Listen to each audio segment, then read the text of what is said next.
Hi everyone, and welcome to today's video. This is the first video in a series about pediatric advancements in medicine. This video is focusing on HIV, human immunodeficiency virus.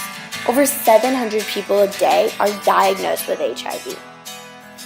The problem with HIV is that it attacks your cells and replicates within them, so your immune system is unable to fight off or get rid of it like with a normal sickness. Over time, HIV destroys so many of your C2-4 cells. C2-4 cells are infection-fighting cells that your body cannot fight off sickness anymore. This is AIDS, acquired immunodeficiency syndrome. The problem with AIDS is that it leaves your body vulnerable to opportunistic diseases ranging from tuberculosis to words I can't even say. Now that we've covered the basics, let's start talking about the advancements.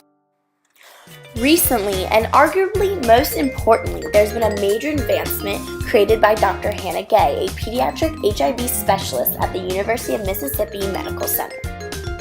A possible HIV-positive baby with no prenatal treatment was born in 2010 in Mississippi and immediately rushed over to the University of Mississippi Medical Center. And at the young age of 30 hours old, Dr. Gay started treatment, and this treatment continued for 18 months. The treatment consisted of using 3 antiretroviral drugs instead of only 1. For an unknown reason, the mother did not bring the baby back to receive treatment for 5 months. When the baby finally returned to the clinic, they tested again for HIV, and the levels remained undetectable. This is huge because this means that HIV did not progress in the baby's body. If we back it up just a little bit further, just the invention of medications were huge. So the basic medication is nucleoside reverse transcriptase inhibitors, or more commonly known as NRTIs. NRTIs help block the virus from becoming DNA and reproducing. First NRTI was Retroblood.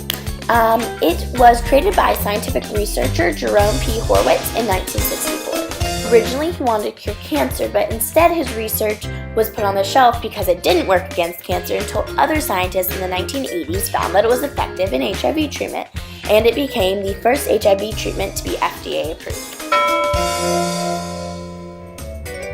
The beautiful bell, signifying that it is time to start talking about the big name of this episode. The big name is Elizabeth Glasser? There we go. She was the wife of TV actor/director Paul Michael Glasser, and she gave birth to her first daughter Ariel in 1981. Due to complications, she needed a blood transfusion, and she contracted HIV from contaminated blood and passed it unknowingly to her daughter through breastfeeding. Then her second child, Jake, was born with HIV. Despite treatment, her daughter died at the age of 7.